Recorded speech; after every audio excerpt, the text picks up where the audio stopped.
No niin, nyt vastaillaan Summitin kysymyksiin ja nämä koskee ensimmäistä 3 jaksoa. Ja kysymysten esittelijänä toimii vaimo sekä kuvaajana. No niin, miten päädyit Summittiin? Mitenkä päädyin Summittiin? No, minähän hain sinne ihan piruuttaen. Että näin TikTokissa mainoksen keväällä, sit oli silleen, että no perhana, tästä tuli hyvä fiilis, laitetaan hakemus menemään ja sillä lailla. Totta kai niin seikkailut kiinnostaa ja kannattaa nähdä maailmaa, jos siihen on mahdollisuus. Pääsikö kanttarelit hyötykäyttöön? Kanttarelit ei valitettavasti päässyt hyötykäyttöön, että niitä sen lämpimän päivän kannoin märässä muovipussissa. Sitten illalla oli sitä kalakeiton tekoa ensimmäisellä checkpointilla. Meinasin heittää ne sinne, mutta ehkä joku taisi olla allerginen tai sitten se oli vaan ällöidea jonkun mielestä, niin ei mennyt sinne soppaan ne. Eli ne jäi käyttämättä, en sit ruvennut toista päivää kantamaan niitä mukana. Valitettavasti. Mutta ne oli kyllä jo pakkasen puremat kanttarelit. Ja porukka oli kävellyt niiden päälle. Selvä. Tulitko kaikkien kanssa hyvin toimeen?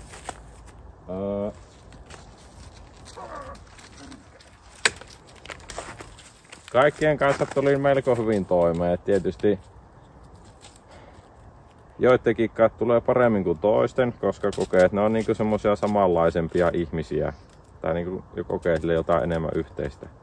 Niin niiden kanssa paremmin kuin toisten, mutta silleen yleisesti ihan okosti. Nyt pitää kertoa omenapuun leikkauksesta. Täällä oli tämmönen kuiva oksa, joka oli hangannut muita oksia, niin tämmönen pitää ottaa pois, kun sitten tauit lähtee leviämään. Et täällä on nyt semmosia niinku viottuneita oksia. Juu. Oliko tuo vaellus sulle liian helppoa? Olisitko kaivannut lisää haastetta? Ensimmäisen 3 jakson perusteella vaellus on ollut melko helppoa. Et mä olin reenannut kuitenkin aika paljon. Et mä olin koko kesän rinkan kanssa reenannut, että mulla oli joku 20 kiloa halkoja rinkassa ja sitten lenkkeilin koiran kanssa ja sitten käytiin suukikkaa tuolla porrasreeneissä ja silleen. Et mulla oli se rinkka ja samalla oli myös vaelluskengät niin kuin sisään ajossa. Et kyllä niinku kroppa ties mitä on tulossa. No et osaa sitä. Siitä.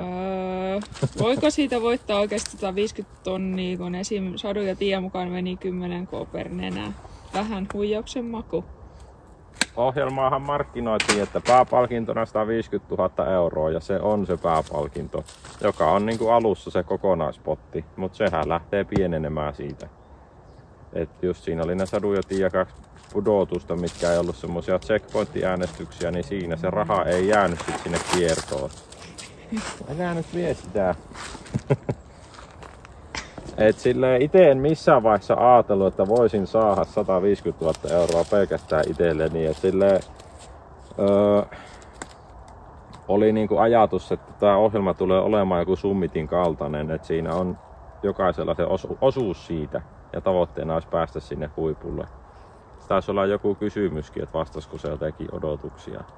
Niin jossain vaiheessa ehkä tulee, niin mä voin vastata siihen, että kyllä se silleen tavallaan vastas. Mutta menin kyllä niin takki auki ja avoimin mieli kuin olla ja voi. Mutta oli semmoinen ajatus, että se on joku Summitin kaltainen ohjelma. Että sitähän ei niinku tiedetty. Siinä vaiheessa kun Jasperi kertoi sääntöjä, niin vasta niin kuultiin säännöt ensimmäistä kertaa itse.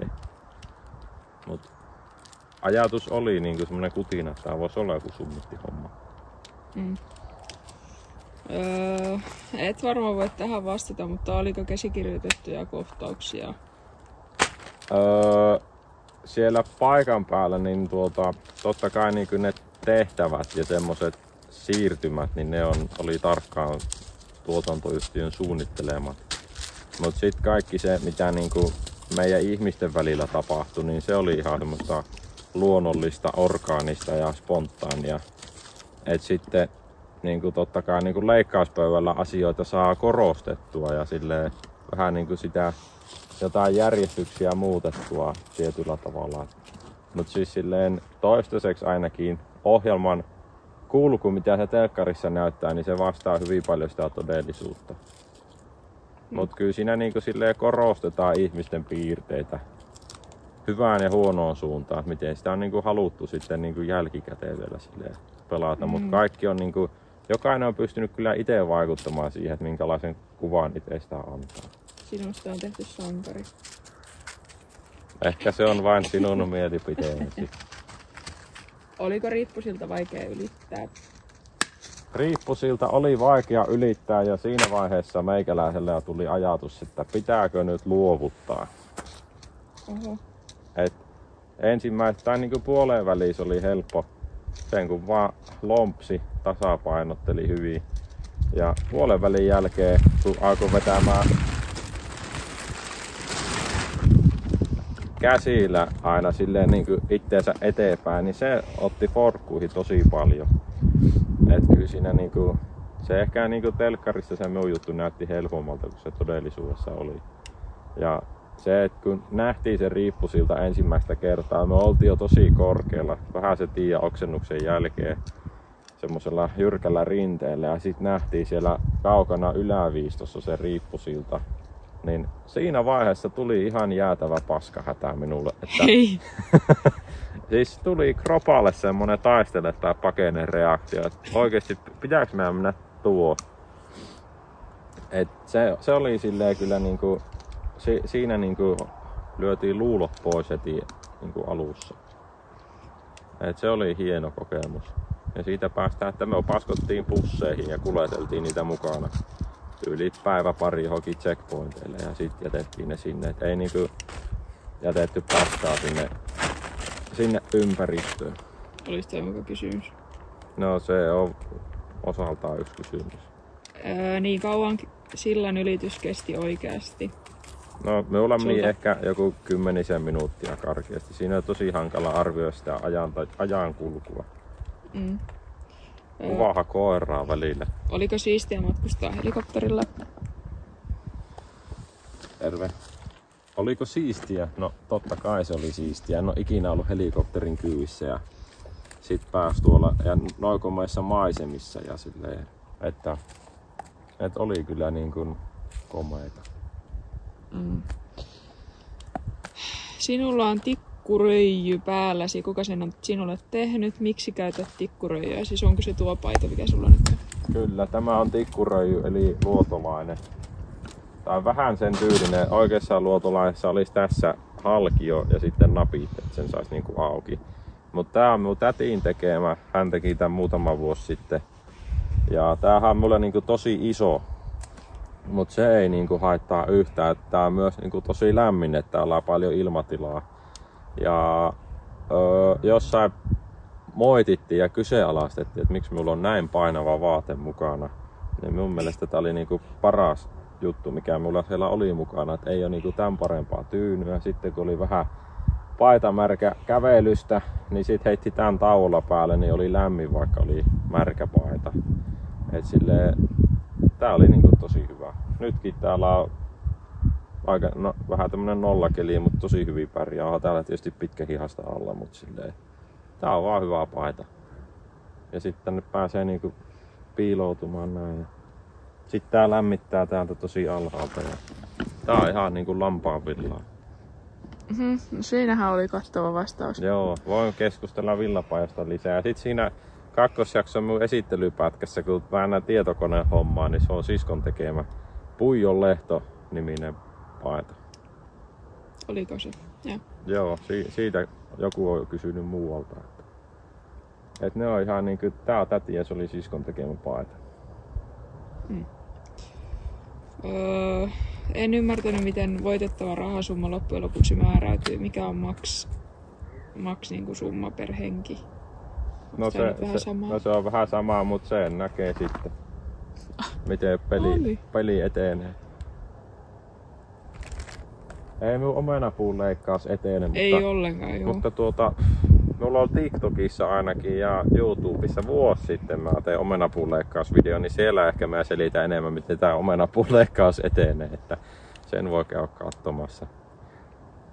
Mutta ehkä näistä vanhoista omenapuista voisi tehdä omaa videon. Että aika paljon pitää moottorisahalla ottaa tästä juttuja alas. Ja sit laittaa haavahoitoaineita ja semmosia. Ystäväsi Janne Karjala on kysynyt, miksi oot niin ihana ja kuinka kaikille saadaan pala Janipalasta. Ja porukka keksi, että minun lempinimi siellä on Janipala, koska se on niinku fanipala. Niin miten kaikille saadaan palaa? No ei tarvii, kiitos. No, veistoksia voi joskus tilailla, jos on tulossa joku synttärit kaverilla 50 tai jotain haluu porukkalahjaa tai jotain yrityslahjaa, niin hyvissä ajoin kyselee, niin kyllä mä teen veistoksia tilauksesta. Et silleen saa ehkä palaan minun sielusta. Vähän niinku hiirnyrkki. Ei. Kaikkiin niihin, niin siihen niinku menee se oma aika ja huomio ja silleen syventyy siihen niin paljon, että siinä niinku antaa itsestään aika paljon, kun tekee niin. No mä kysyn, että Harry Potteria, niin hirnyrkki on pinnalla. Sinkku, säätöä varattu. No, haluat sä vastata? No, täällä on vaimo, niin se ehkä sitten. Kyllä olen parisuhteessa ja sormuskin näkyy siellä aika monessa kohtaa, jos sitä vaan niinku osaa katsoa. Että en välttämättä tarvitse enää yhteydenottoja. Kiitos. Äijällä on kyllä paras intro. Kiitos Heino. Mielipiteestäsi, arvostan sitä. Saneliko joku, mitkä vaatteet ja rinkat piti valita? Ohjeistettiinko pakkaamisesta? Jotain varusteita saatiin ja jotain tuli iteltä. Esimerkiksi rinkka, sitten ne housut, kengät, kuorivaatteet, merino-alusjutut. Ne tuli niin kuin järjestävältä taholta. Et itse sit meille tuli niinku tarkka lista, että ota itsellesi niinku vaikka pari jotain pitkähiasta paitaa, niin kuin mä otin tän ja sitten yhden hupparin ja sitten joku talvitakki ja silleen, että vähän niinku puolet ja puolet ja sitten nämä omat vaatteet, niin sitten nämä vähän niinku myös haluttiin, että ne kuvastaa ehkä sitä persoonaa. Niin mä ajattelin, että villapaita on niinku minulle tosi hyvä ja luonnollinen ratkaisu. Ai onko räkää poskella? Vähän. Mutta sit ite mitä siihen rinkan pakkaamiseen tulee, niin siis jokainen niinku, siis ihan niinku ite pakkasi sen ite ja omien oppien mukaan. Ja mä käytin ensimmäisenä päivinä tosi paljon aikaa iltaisin ja aamuisin siihen, että mä mietin ja uudelleen pakkasin sitä rinkkaa, että mikä on järkevin tapa pakata tähän, että siellä on niinku ne mitä mä tarvin niin pinnalla ja suojassa sateelta ja silleen, että mä niinku kehitin itselleni, koska oli uusi rinkka ja uusia tavaroita, niin silleen sen piti niinku käydä läpi se prosessi, että mikä on niinku tässä rinkassa näillä varusteilla se kaikista optimaalisin järjestys. Ja sitten jo välillä oli telttakannossa ja välillä ei, niin se vaikutti. Mutta mä voin tehdä rinkan pakkaamisesta myöhemmin erikseen ihan omaa videoa.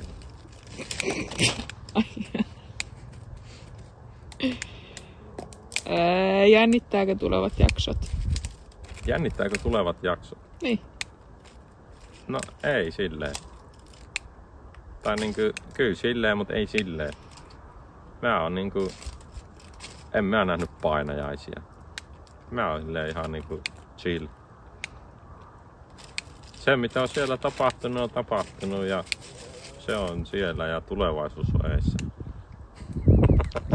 No niin. Mutta ei me vaan silleen, minulla on niinku kaikki asiat ihan hengellisesti hyvin.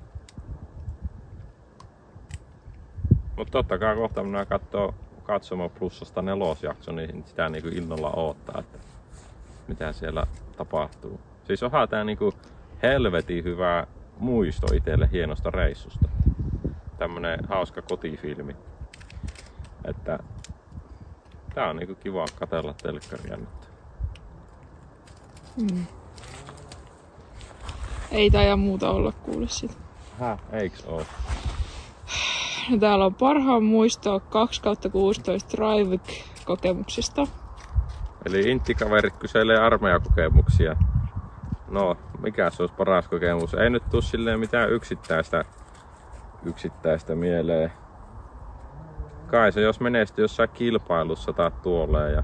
No siis rukki-aika oli kyllä armeijan parasta aikaa, kun siellä oli vähän niinku vastuuta ja vapautta kuitenkin silleen. Et se oli niinku... Arvostan sitä, että sain PV:ltä johtajakoulutuksen. Ja siitä oli myös kyllä tosi paljon hyötyä tuolla. Et oli semmonen tietynlainen... Niinku korvien väli oli tuommoiseen ympäristöön valmis.